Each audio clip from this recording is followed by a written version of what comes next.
All right, I know what you're thinking. I need more good teams now. Sorry for the jump scare. Sorry for the jump scare in the opening of a video, but I need my teams now. I know what you're thinking. That's exactly what you're thinking. Where do we get these teams from? Okay, here is a team. Now I'm going to give you two versions of this team. I'm going to give you substitute version, and then I'm going to give you final version. All right, so first of all, let's get you substitute version. All right, let's grab this archer. Now you can legitimately use this archer here. All right, here's the substitute version. So what is this team? You have Monica, who is from the starting area. You have to get her from... First of all, let me show you where you get all these units. That'll probably help, right? Where the heck do you get all these freaking units? All right, Monica's quest. It's around here. It's like in this area. You beat a thing up here, you get Monica. Great. And then when you enter the Dragonlands, you quickly get Virginia. And then you get... What the hell's her name? She's a crazy name, dude. You cannot fault me. I call her Ren, because that's what Travis calls her. You get Ren. This lady. Berengaria. You get her and Virginia shortly after, and then you get Radiel from doing this area over here. You go from the mines in the starting area down here, beat this mission, you get her. All right, so that's how you get the team. Now, what does the team do and why should you care about running it? All right, let's open it up. Okay, the team. What does the team do? The team does everything. I know that sounds like I'm lying to you, but it literally does everything. It does everything you need it to do. It stuns things, it tanks things, it kills things, it can change the type of thing it tanks, it can passively tank magic assist, it can passively tank range assist. You can use this little thing called dual shield to take no assists at all and never get first struck, at least for one battle. Allies within range too. So this team is fantastic for pushing. It also can do this really cool thing called stealing stamina, which is also very important for pushing. And it can provoke. Draw all enemy units toward the user. So it can steal stamina, it can provoke, it can tank literally everything, it can be on a horse and be fast. You have this unit. Berengaria is one of the most broken things in the game immediately. Like as soon as you get her, she's just overpowered as hell. Let's read some of her abilities. Carnage, attack a single enemy. This isn't her good ability. This is her good ability. Attack a row of enemies, inflict stun, plus 75 potency versus afflicted. Now, that's 150 potency versus afflicted, and it's a row attack that stuns.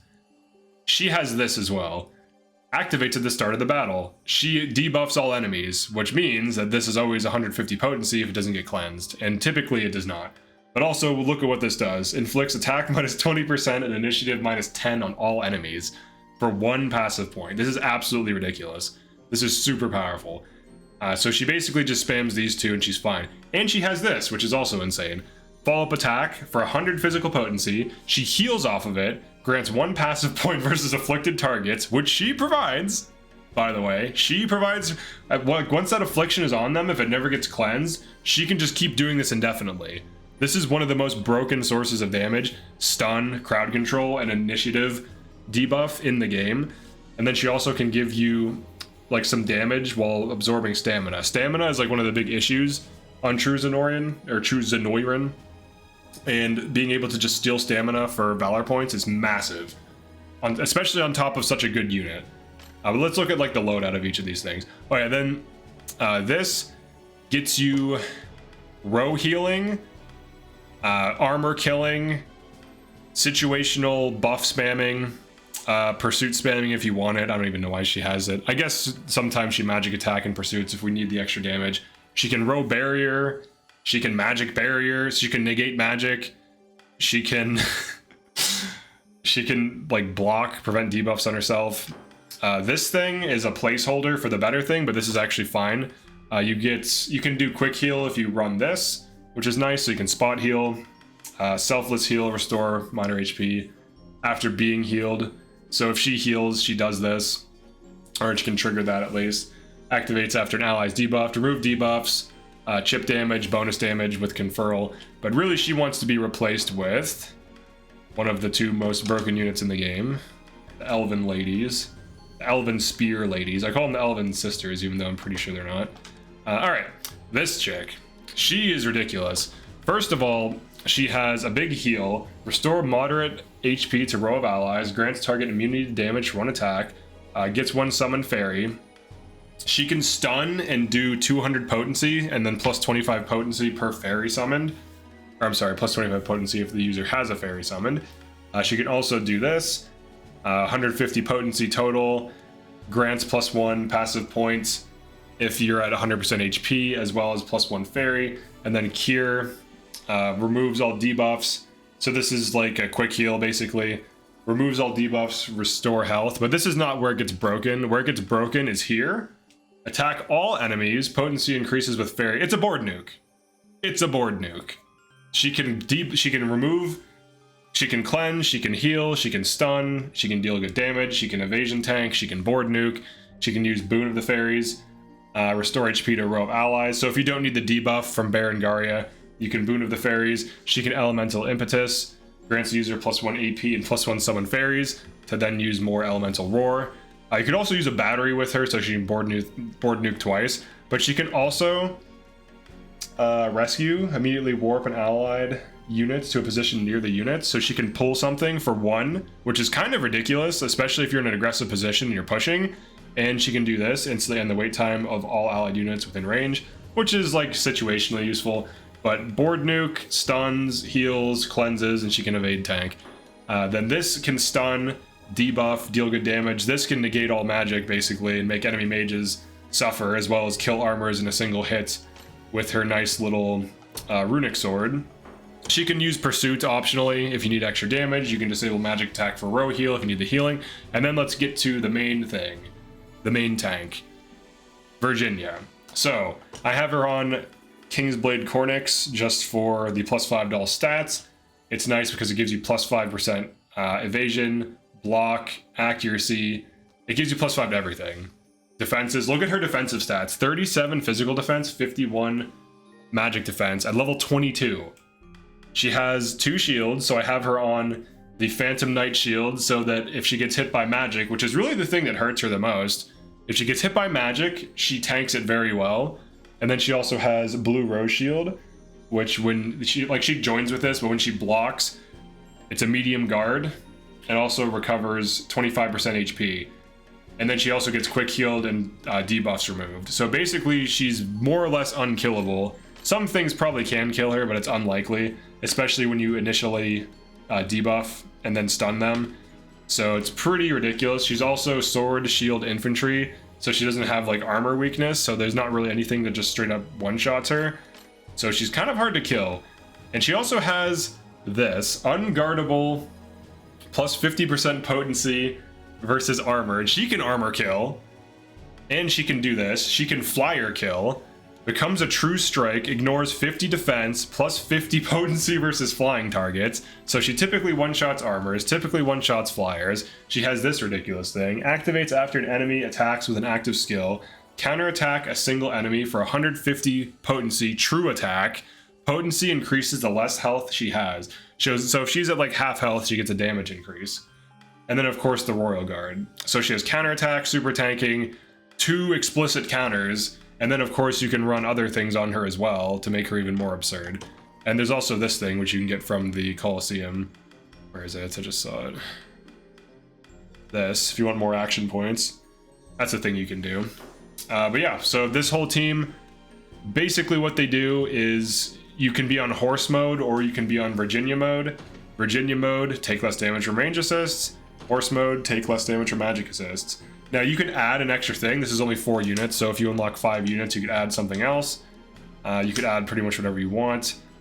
For the case of this team, I think I was running just like a horse guy randomly, but he kept dying, so it was kind of stupid.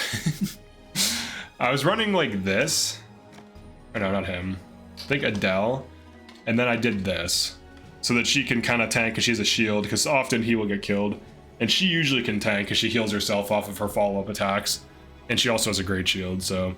But you can switch these around. And then if he dies, the rest of the team is fine. But I'm sure there's something better to go here. But let's remove him and demo this on the one map I just demoed in the previous video. This team is quite good. It seems to have very few weaknesses, if any. And you can switch your assist type for what assist you want to mitigate. So in this case, I usually stay on horse mode. 5 stamina, good mobility. You can dive. So if we look at the matchups, we're taking some damage from this. Probably from counterattacks or something. Now you can change like what you need. We still get the kill. But let's see, this dies immediately. This is without changing anything too. You can always reorder and change rules. But it kills pretty much everything on the map, including the boss. Now this group, we might just be running into some trouble with accuracy just because it's a bunch of flyers. That's probably what's happening, but we still do kill it.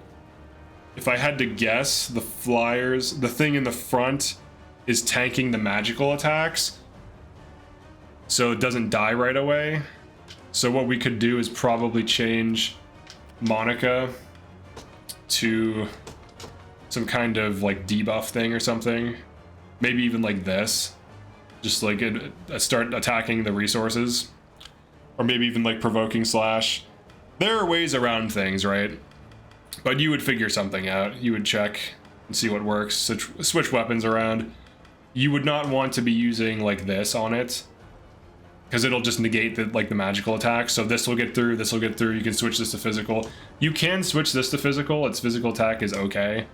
It's not the best, but if it's the difference between getting a kill or not. So like, for example, you could like true thrust, full column. That's the other thing too. This is a spear. Spear is really good. So we do like full column. Let's see if that's enough. Your will shall be to done. get through. All right, we have a better matchup. We're losing less health. It looks like we're poking. So we're poking through the Radiant Knight, hitting, probably not killing. And then for her, we can pull her off this because it's going to get negated. So maybe Carnelian on Hatch. And then this is why she has Pursuit, actually. This is the explicit reason for things like this. All right, we still get the kill. We take some damage, though.